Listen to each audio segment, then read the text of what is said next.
Hey, what's up everybody? It's William here, and today we're going to be going over the ES2 synthesizer that's included with Logic.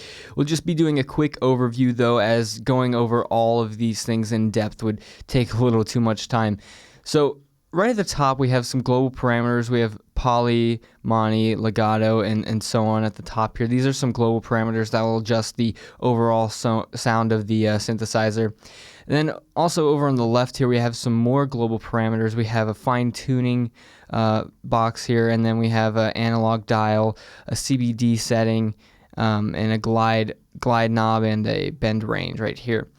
Next to that we have three oscillators. We can select which wave we want for each oscillator, and all three are fairly similar, one being different from 2 and 3 and 2 and 3 being exactly the same. You can turn them on and off by just clicking the numbers. It's super simple to do. And then right next to the oscillators we have these knobs, which it's for tuning. We can turn it up and down for semitones, and then we can go in here and fine tune our cents if we want. And if you don't know yet, 100 cents is equal to a semitone, so that's something to keep in mind when fine tuning things. So next we have this triangle here, and what this is actually just a mixer between the three oscillators. We can determine how much of each oscillator we want. This top point represents oscillator 1, this left point represents oscillator 2, and this bottom point represents oscillator 3. So we can mix any combination we want in this triangle of the three oscillators. So moving on, we next have this big circle here, which contains our filters. We have two filters included with this synthesizer. We have one that you can adjust which type of filter it is. Filter 1, you can adjust whether you want it to be a low pass, high pass, etc. Both of these filters have cutoff and resonance knobs, as you can see. Filter 2, you can't change what type of filter it is. It's just a low pass filter, but you can change the slope of the filter by clicking on these buttons.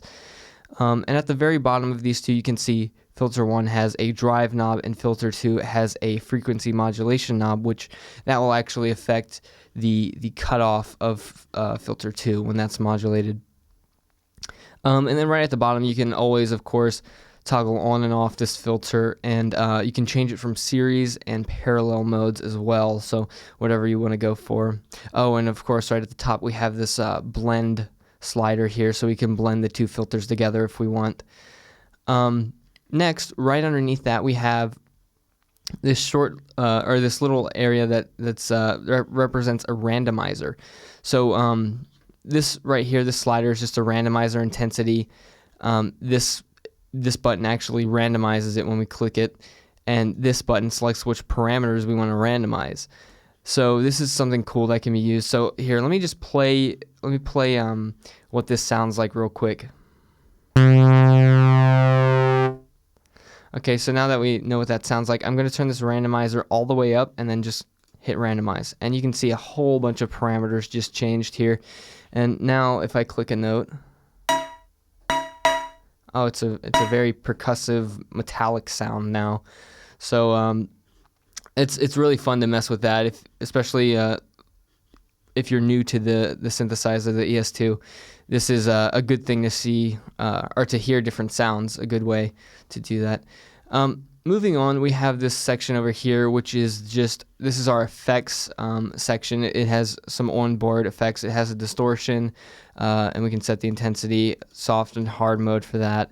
And then we also have a chorus or a flanger or a phaser, which we can select the intensity for that.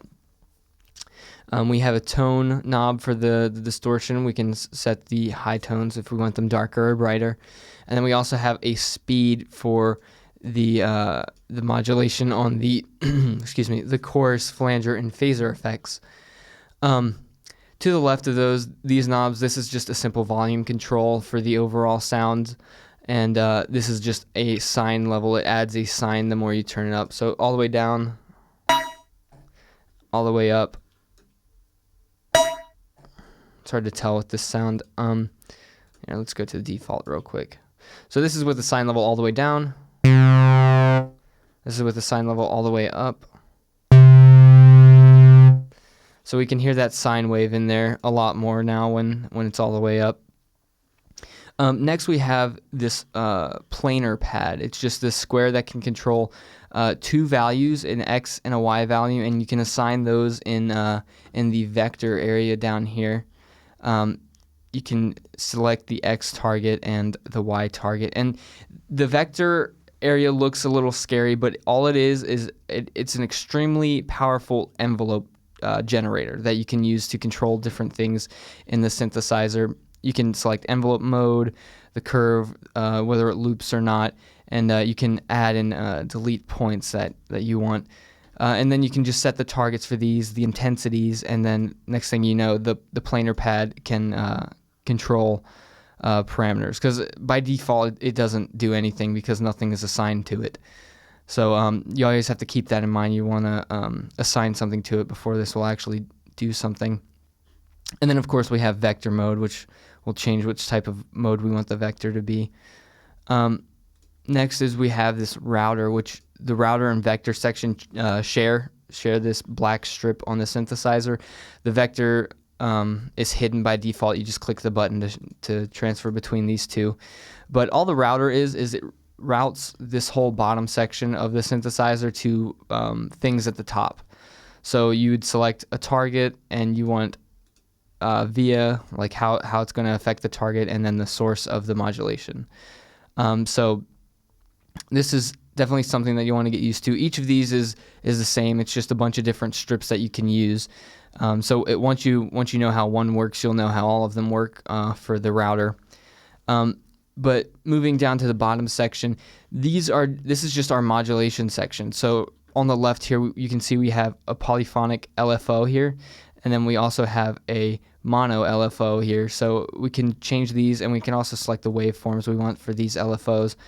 And then over on the right, we have 3 envelopes, one that's just attack decay, and then 2 full ADSR envelopes.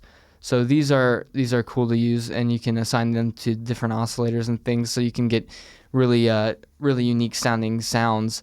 I mean, you could have each oscillator have its own independent ADSR if you wanted, and then you can select between whether you want it to be poly mode, mono, or retrigger. Last but not least, we have this bottom strip here, which you can have as macro or MIDI controls, which macro controls are just quick ways to adjust parameters if you want. By default, they're assigned to certain values, and then you can also just assign your own MIDI controls to certain parameters of the synth as well. So these are cool things that you can have if you're really trying to mess with the sound, or even if you're changing it, while the song is playing or something. These are really cool to use for that. So I think that generally covers about everything in this synth. I know that was a lot to take in.